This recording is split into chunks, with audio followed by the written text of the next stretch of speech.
Thank you, Caoirleach. And Leader, the first item I want to discuss this morning is the repair and leasing scheme. In principle, the scheme seems like a good one. It provides upfront funding to property owners to perform renovations on vacant properties. In return for the funding, the property owner agrees to lease the renovated property back to the local authority to provide social housing for 25 years. I have recently ascertained the numbers of the dwellings delivered by local authorities under the scheme. From 2017 to the end of 2020, the number of dwellings delivered nationally under the scheme were a mere 234.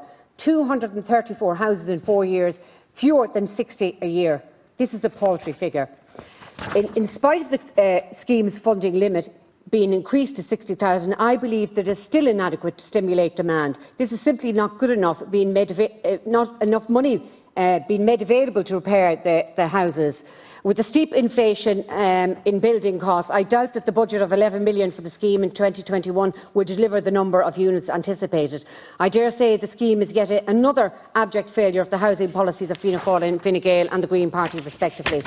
The second item that I'd like to raise is the vaccination programme. Last December, the Government's own National Vaccination Programme and Implementation Plan had assigned the central role to pharmacies in the vaccination programme. Why have they not been involved in administering a single vaccine? We have 2,000 pharmacies that have been trained, experienced vaccinators. They have a capacity to administer over 50,000 a week. If the Government want to hit their vaccination target by the end of June, I would urge them to not delay any longer. On a third point, on reproductive health and abortion, I would like to say in support of Senator Muller that the review is welcome. I wasn't aware until yesterday that no data on abortions were kept. I'm particularly concerned about the late-term abortions and the question of pain relief for the unborn. So a question and a conversation needs to be had in relation to this. While many support reproductive health, I'm sure that similarly they will show compassion for the unborn and hopefully agree to support pain relief in late-term abortions. Thank you. Sharon Keogan talked this morning about the repair and leasing scheme. There are so many facets to the housing response by the state, and this is actually a really good one. And you sometimes to be mindful as to wonder why so few houses, only 234 in 4 years. It seems like a tiny amount of houses, and €60,000 of a grant isn't actually that small amount of money to incentivise people. So we probably need to look and see if there are other routes or issues in the industry or in that sector that don't want to actually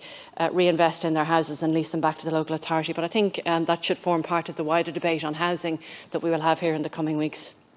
She also mentioned the review, which obviously Senator Ronan Mullen did too, on the 3-year anniversary of the legislation on the repealing of the 8th Amendment and introducing rights to women in this country that we never had before. But that review will be taking place at some stage this year, and we'll come back to it once I get a date from the Minister.